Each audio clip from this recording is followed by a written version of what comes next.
guys, and welcome back to my channel for another midweek mystery video. Please bear with me on this one.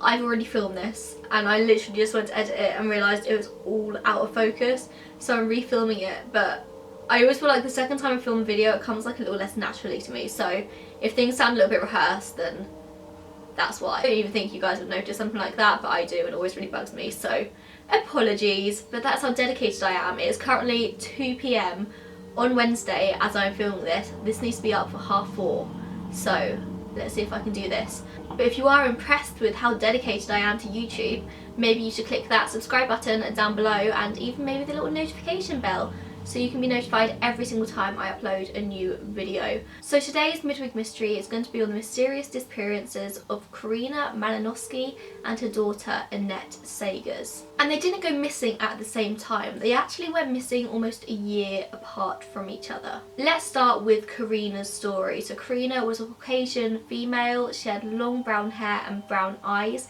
and she was 26 years old when she went missing on the 21st of November 1987. She lived on a plantation in Mount Holly, South Carolina, with her husband Thomas Stephen Malinoski, or he was commonly known to friends as Steve, and her 3 children, 10-year-old Annette and her 2 sons, James and Tommy. I think her sons were a lot younger than Annette. The last time Karina was seen was around 11 to 11:30 PM on the 21st of November 1987.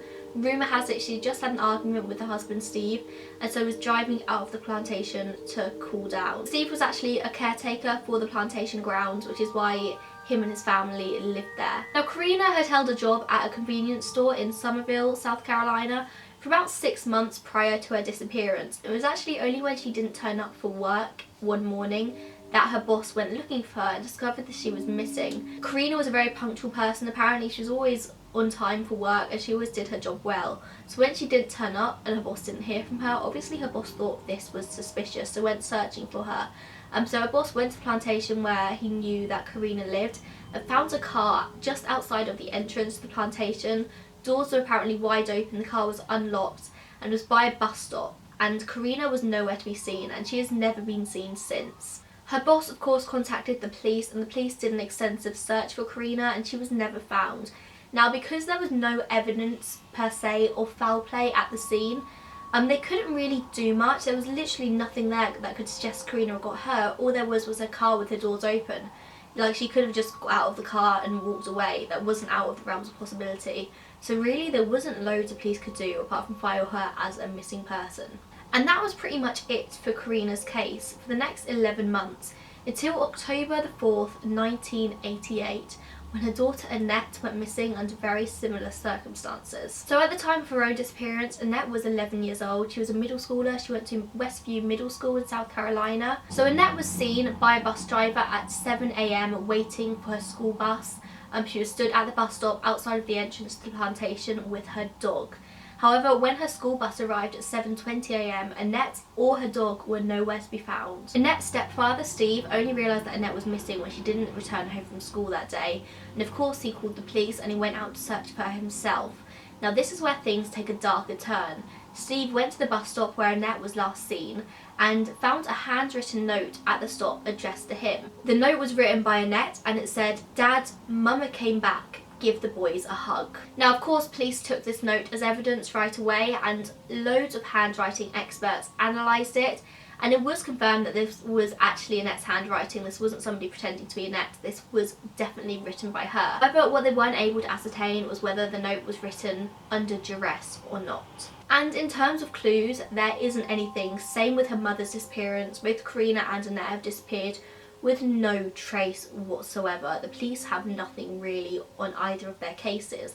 However, there are 2 very relevant theories in this case which I want to talk to you about, and then you can let me know which one you think is most possible. So of course the first theory, which I personally hope is what happened, whether it did happen or not is another story, is that maybe Karina really did come back for Annette. So it's no secret in this case that Steve and Karina had a very unhealthy married life. There was lots of reports of domestic abuse. Like, a lot of family and friends said that they would constantly argue, constantly bicker. They were known to get physical and hit each other. They were verbally abusive. There were reports of Steve hitting Karina. There's a report of Karina hitting Steve around the head with a cast iron pan. this was not a healthy marriage at all. And although they did have 3 children, Annette wasn't actually Steve's daughter. Annette was Karina's daughter from a previous marriage, so she was only Steve's stepdaughter.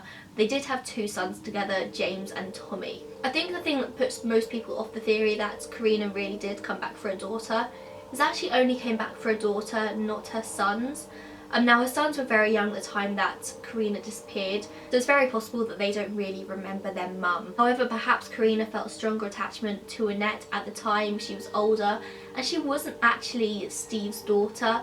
There's a big possibility that maybe Steve just didn't treat Annette as well as he treated his 2 biological sons, and so Karina just felt the urge to come back for her daughter. And for me, another thing in this case which points to maybe Karina coming back for Annette is that the dog that Annette was seen standing with at the bus stop at 7 AM that day she went missing was never found again. You would think that if Annette was abducted, then perhaps the dog would have been found. I doubt somebody abducting Karina would bother to take a dog as well if that is the case. So the dog probably would have run away, or maybe the dog's body would have been found, but it never was, which to me suggests that when Karina came back for Annette, she took the dog as well. And the second theory in this case is, of course, you're probably expecting it, the stepfather, Steve Malinovsky. Like I said, Steve and Karina did have a very unhealthy relationship. What a lot of people say in this case is perhaps they got into a domestic violence incident and Karina ended up being killed and Steve covered up Karina's death. Now there's a good chance that maybe Annette saw this happen, or Annette suspected something, which is why Steve then killed Annette also to cover up his tracks. Or a lot of people say that perhaps Steve didn't want the responsibility of looking after Annette himself. She wasn't his daughter, she was maybe a burden on him, so killed her as well so he wouldn't have to deal with that. However, I found out that there was actually a legal battle going on for custody of Annette at the time. Shortly after Karina's death, Karina's family started legal proceedings to get custody of Annette themselves. And I think the custody hearing was actually due to take place very shortly after Annette disappeared. So say Steve did kill Annette because he didn't want the responsibility of her, this doesn't really make sense because chances are that she was going to be going to live with Karina's family very shortly anyway. Also, let's not forget that both Karina and Annette pretty much went missing on plantation grounds. They went missing just outside the entrance to the plantation. And I don't know how big this plantation is, but I'm guessing they're usually pretty big. So say if he did harm the girls, then he probably had a lot of places to hide their bodies if this was the case. Another thing interesting with this case is that shortly after Annette disappeared, Steve actually packed himself and the 2 boys up and moved to Florida. From what I could gather, they moved in with Steve's parents in Florida.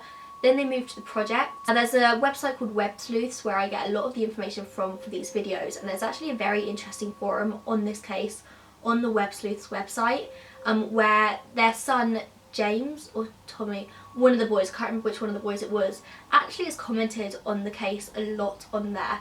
He says the last memory he has of his dad is him and his brother were asking his dad if they could go to their friend's house, and Steve replied with, "Yes, I'll be there in a second." And so the boys went to the friend's house and Steve never turned up. That was the last they ever really saw him. After about midnight, his friend's parents called the cops and the boys went into police protective custody and were shortly sent to foster homes, and I think they did get adopted by the families after a while. Something else very interesting as well is that Steve did actually have 2 daughters prior to his marriage with Karina.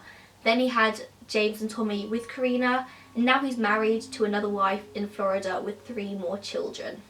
Apparently his 2 boys with Karina don't even refer to him as dad anymore. They sort of don't really want anything to do with him. Clearly he wasn't the best dad in the world. And that really is everything that we have on the case. I've scoured the entire internet and that is everything I can find.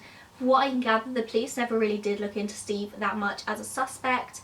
The police really have no clues whatsoever what happened to them. Bar finding a body, I don't see any way that they're ever really going to be able to say what happened to Annette and Karina. But in my head, I'm going to hope that Karina did escape from an abusive marriage and came back from her daughter and then took her and has raised her maybe on the side of the country, maybe somewhere else in the world, and they're happy.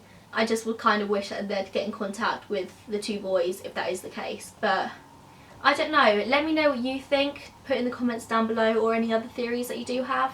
I mean, it's not outside the realm of possibility that Annette really was abducted by somebody else and it was just a freak coincidence that she went missing at the same place that her mother did the year previously. It is a definite possibility, but like I said, there is nothing to suggest literally anything in this case. I think Annette's disappearance is actually classified as a non-family abduction, so the police clearly think it was somebody outside the family who abducted her, but who knows, really. That's it in this case. I hope you enjoyed this. If you did, give it a thumbs up and click that subscribe button down below to keep up to date with me. Follow me on all my social media. I'll link everything down below. I'm gonna go now. Thank you for watching. Bye.